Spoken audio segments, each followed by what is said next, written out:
ನಾವು ಸಾಮಾನ್ಯ ಶಿಷ್ಯರು ಗುರುಗಳ ಕೈಂಕರ್ಯದಲ್ಲಿ ನಮ್ಮನ್ನು ತೊಡಗಿಸಿಕೊಂಡಿದ್ದೇವೆ ಅಷ್ಟೇ. ನನ್ನ ಮಿತ್ರನ ಮಾತು ಶುದ್ಧ ಸತ್ಯ. ಇಲ್ಲಿ ನಮ್ಮದೇನೂ ಇಲ್ಲ, ಎಲ್ಲ ಗುರುವು ನೀಡಿದ ಭಿಕ್ಷೆ ಅಷ್ಟೇ.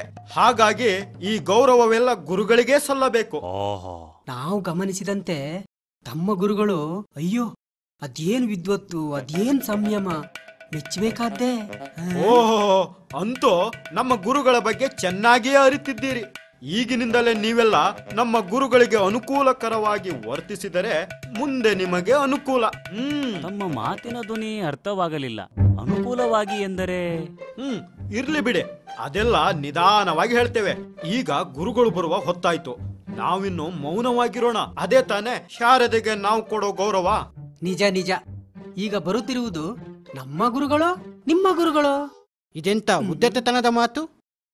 ಈಗ ಚಿಕ್ಕವರಾಗಿರುವ ನಮ್ಮ ಗುರುಗಳೇ ಮುಂದೆ ನಿಮ್ಮೆಲ್ಲರ ಏಕೆ ಜಗತ್ತಿಗೆ ಗುರುಗಳಾಗುತ್ತಾರೆ.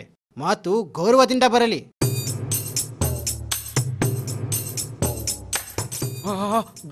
ಗುರುಗಳು ಬಂದ್ರು. ಗುರುಗಳು ಇತ್ತ ಆಗಮಿಸಬೇಕು.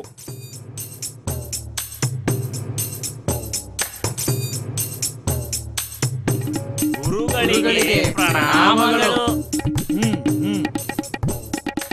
ಶ್ರೀಧರಾಚಾರ್ಯರೇ, ಭವಿಷ್ಯದಲ್ಲಿ ಪರಮಹಂಸ ಪೀಠವನ್ನೇರುವ ಗುರುಗಳು ಸಂಯಮ ದೂರರೆಂದು ನಿಮ್ಮ ಗುರುಗಳ ಮೇಲೆ ಅಪವಾದ ಬಂದಿದೆ. ರಾಮಚಂದ್ರಪುರದಿಂದ. ಏ ಮೂರ್ಖ, ಯಾರ ಮುಂದೆ ಏನು ಮಾತನಾಡುತ್ತಿದ್ದೀಯ? ಎಚ್ಚರವಿರಲಿ. ಎಚ್ಚರವಿದ್ದೆ ಮಾತನಾಡುತ್ತಿದ್ದೇವೆ. ನಿಮ್ಮ ಗುರುಗಳಿಗೆ ಚಾಪಲ್ಯವಿದೆ. ಹೀಗಿರುವಾಗ ಪರಮಹಂಸ ಪೀಠವನ್ನೇರುತ್ತೇನೆಂದು ಕನಸು ಕಾಣುವುದು ಆ ಪೀಠಕ್ಕೆ ಮಾಡುವ ಅಪಚಾರವಲ್ಲವೇ? ಅಪಮಾನ, ಅಪಮಾನ! ಯಾವ ಪೀಠವನ್ನೇರಲು ನಾವು ಹಗಲು ರಾತ್ರಿ ಶ್ರಮಿಸುತ್ತಿದ್ದೇವೋ ಆ ಜಾಗದಲ್ಲೇ ನಮ್ಮ ಚಾರಿತ್ರವದೆ. ಛೇ!